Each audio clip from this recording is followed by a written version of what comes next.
பீகார் சட்டமன்ற தேர்தல் முடிவுகளை நாம் பார்த்துருக்கிறோம். உண்மையிலே நான் மனதார வாழ்த்துக்கிறேன். மிக பிரம்மாண்டமான வெற்றியை பெற்றிருக்கிறாங்க. அவங்க இந்த அளவு ஒரு பிரம்மாண்ட வெற்றி பெறுவார்கள் அப்படின்றது யாருமே கணிக்கல. இன்னைக்கு பிஜேபி கூட்டணியில் இருக்கின்ற நிதிஷ்குமார் அவர்கள் மிக பிரம்மாண்டமான வெற்றி பெற்று மீண்டும் அவர்தான் முதல்வராக பதவி ஏற்கிறார். அப்படின்னா இந்த வெற்றி நிதிஷ்குமாருக்கு மட்டும் கிடையாது, பாரதிய ஜனதாவின் பிரதமர் மோடி அவர்களுக்கும், அமித்ஷா அவர்களுக்கும், நட்டா அவர்களுக்கும், நிதிஷ்குமார் அவர்களுக்கும் எல்லாருக்குமே இந்த வெற்றி நிச்சயமாக அதில் பங்கு உண்டு. ஏன்னா இது மிகப்பெரிய ஒரு வெற்றி, சாதாரண வெற்றி இல்லை. ஆட்சியில் இருந்தாங்க, மீண்டும் ஆட்சியை பிடிச்சிருக்காங்க, அதுவும் பிரம்மாண்ட வெற்றி பெற்றிருக்காங்க. அதனால் தேசிய முற்போக்கு திராவிட கழகத்தின் சார்பாக வெற்றி பெற்ற பாரதிய ஜனதா கூட்டணியில் இருந்த நிதிஷ்குமார் அவர்களுக்கும், கூட்டணியில் அங்கம் வகித்து வெற்றி பெற செய்த பாரதிய ஜனதா கட்சிக்கும், பிரதமருக்கும், அமித்ஷா அவர்களுக்கும் தேசிய முற்போக்கு திராவிட கழகத்தின் சார்பாக எங்களுடைய மனமார்ந்த பாராட்டுகளை தெரிவித்துக் கொள்கிறேன். குறிப்பாக தமிழக முதல்வர் மு.க. ஸ்டாலின் அவர்களும் போய் பீகாரில் பிரச்சாரம் பண்ணாங்க. பிரச்சாரம் பண்ண நிலையிலேயும் அந்த கூட்டணி படுதோல்வி அடைஞ்சிருக்கு. அதை எப்படி பண்ணலாம்? இல்லை, அதுதான் நான் என்ன சொல்கிறேங்க, ஒரு தேர்தல் வெற்றி வரும், ஒரு தேர்தலில் தோல்வி வரும். அதுக்காக வார்த்தைகளை நம்ம தவறாக பயன்படுத்திடக்கூடாது. அதனால் யாருக்கும் இதுதான் நிரந்தரம் அப்படின்றது கிடையாது. இப்போ கூட நான் சொன்னேன், என்ன மேலே இருக்கிறவங்க கீழே வரணும், கீழே இருக்கிறவங்க மேலே போய் தான். இரவுன்னு இருந்தால் பகல் வரும், பகல் இருந்தால் இரவு வரும். இதான் வாழ்க்கை நீதி. எனவே இன்னைக்கு தோத்துட்டாங்கன்றதுனால அதான் நிரந்தரம் நாங்கள் எப்பயுமே சொல்ல மாட்டோம். அப்படி பார்த்தா இந்தியா இல்லை, தமிழ்நாட்டில் இருக்கிற எல்லா கட்சியும் மொத்தமாக வாஷ் அவுட் ஆன வரலாறும் உண்டு, பெரிய வெற்றி பெற்ற வரலாறுமே உண்டு. அதனால் முதலமைச்சர் ஸ்டாலின் அவர்கள் அவங்களுக்காக அவர் போய் பிரச்சாரம் பண்ணார். ஆனால் இன்றைக்கி அவங்க தோல்வி விட்டுருக்காங்க. ஆனால் அது நம்ம உடனே அதை பேட் கமெண்ட் பண்ணணுன்றது கிடையாது. அவங்க முயற்சி எடுத்தாங்க, அதற்கு மக்கள் ஆதரவு தெரிவிக்கலாம் அப்படின்னு தான் நான் சொல்லுவேன்.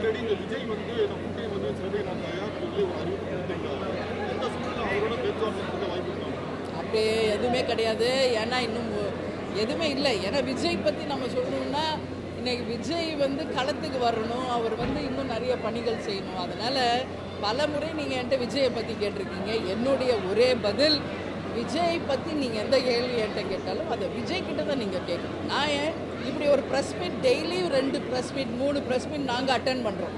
அவங்க அட்டன் பண்ணட்டும், அவங்க கருத்துக்களை அவங்க பதிய வைக்கட்டும். அவங்க பேசவே மாட்டாங்க, அவங்களுக்கு மற்றவங்க பேசணும்னு அதுக்கு தேமுதிக அதற்கான கட்சி இல்லை என்பதை உறுதியாக இந்த நேரத்தில் பாஜக பெரும்பாலும் எல்லாரோடையும் கூட்டணி பேசிக்கிட்டு இருக்கிறதாவே சொல்றாங்க. ஓப்பனா முக்கிய கட்சியான உங்கள்கிட்ட எதுவும் பேசுறாங்களா மேடம்? இல்லை, நான் என்ன சொல்கிறேன், இன்னைக்கு தேமுதிக எங்களுடைய நிலைப்பாடில் நாங்கள் மிக தெளிவாக இருக்கோம். எங்களுடைய பூத் கமிட்டி அமைப்பது, தேர்தலுக்கான பணிகளை செய்வது, கேப்டன் குரு பூஜை மாநாடு தான் எங்களோட ஒரே ஃபோக்கஸ். தமிழ்நாடு முழுக்க எங்களுடைய ரத யாத்திரையும் உள்ளம் தேடி இல்லம் நாடி எங்கள் கட்சி வளர்ச்சியை மட்டும்தான் நாங்கள் ஃபோக்கஸ் பண்ணுறோம். இன்றைக்கி தமிழ்நாட்டில் இருக்கிற எல்லா கட்சியுமே எங்களுக்கு தோழமை கட்சிகள் தான். இதில் யாருமே எங்களுக்கு தோழமை இல்லைன்னு நம்ம சொல்ல முடியாது. ஆனால் அதிகாரப்பூர்வமாக கூட்டணி பற்றி பேசுகிறாங்களான்னா அதற்கு இன்னும் தேமுதிக நாங்கள் அப்படி நாங்கள் இன்னும் யாருடனும் பேசலை. இதுதான் உண்மை. எங்களுடைய கட்சியை இப்போ வளர்ச்சிக்காக ஃபோக்கஸ் பண்ணுறோம். தேர்தலுக்கு நாங்கள் தயாராக்கிட்டு இருக்கோம்.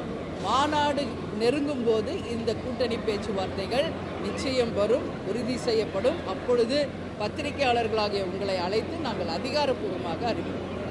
மதுரை பெருமையில் நீங்கள் பேசும்போது பட்டியலிட்டு சொன்னீங்க. ஆனால் மதுரை மாநகராட்சி செயல்பாட்டினால தூய்மையற்ற மாநகரத்தில் இந்தியாவிலே முதல் மாநகரம். இல்லை, அதுதான் என் மனவேதனையாக நான் பதிய வச்சல. மதுரை எவ்வளோ சிறப்பான ஒரு மாநகர். இன்றைக்கி அசுத்தத்தில் நம்பர் 1ன்னா இதை விட அசிங்கம் நம்ம மதுரைக்காரர்களுக்கு என்ன இருக்குது? அது மட்டும் இல்லை, இன்றைக்கி கார்பரேஷனே மொத்தம் செயலிழந்து போயிருக்கு. இன்றைக்கி லஞ்சம் ஊழல் செய்து மேயருடைய கணவர் கைது செய்யப்பட்டிருக்கார். அந்த அம்மா மேயர் இன்றைக்கி ராஜினாமா பண்ணிட்டு போயிருக்காங்க. இப்படி ஒரு அடையாளமாக இன்றைக்கி மதுரை மாநகர் இருக்குன்னா இதை விட தலைகுனிவு என்ன இருக்குது? அது மட்டும் இல்லை, இன்றைக்கி தமிழ்நாடு முழுக்க மக்கள் பணியாளர்கள் ஒரு பக்கம், ஆசிரியர்கள் ஒரு பக்கம், செவிலியர்கள் ஒரு பக்கம், மீனவர்கள் ஒரு பக்கம், விவசாயிகள் ஒரு பக்கம், தொடர்ந்து பல்வேறு விதமான ஆர்ப்பாட்டங்கள், சட்டம் ஒழுங்கு கேள்விக்குறி, எங்கே பார்த்தாலும் படுகொலைகள், பாலியல் வன்கொடுமை என்று தமிழ்நாடு முழுக்க இன்றைக்கி அச்சுறுத்தலான ஒரு நிலைமையும் இருக்குது. இதையெல்லாம் நாங்கள் டெய்லி அறிக்கையில் கொடுத்துக்கிட்டு இருக்கோம். முதல்வர் அவர்கள் கவனத்துக்கும் நாங்கள் கொண்டு செல்கிறோம். எனவே இரும்பு கரம் கொண்டு அடக்கி சட்டம் ஒழுங்கை காக்க வேண்டியது முதல்வரின் கடமை. மதுரை மத்தி ஏற்கனவே தேசிய முற்போக்கு திராவிட கழகம் வென்று முரசு வென்றெடுத்த தொகுதி. அதே மாதிரி தான் திருப்பரங்குன்றமும் முரசு வென்றெடுத்த தொகுதி. அதனால் எங்கள் மாவட்ட கழக செயலாளர்கள் அவங்க விருப்பத்தை அதை சொல்கிறாங்க. அதுதான் ரீசனே ஒழிய இவங்க போட்டிடுறாங்க அவங்க போட்டிடுறாங்கன்றதெல்லாம் எங்கள் கருத்து இல்லை.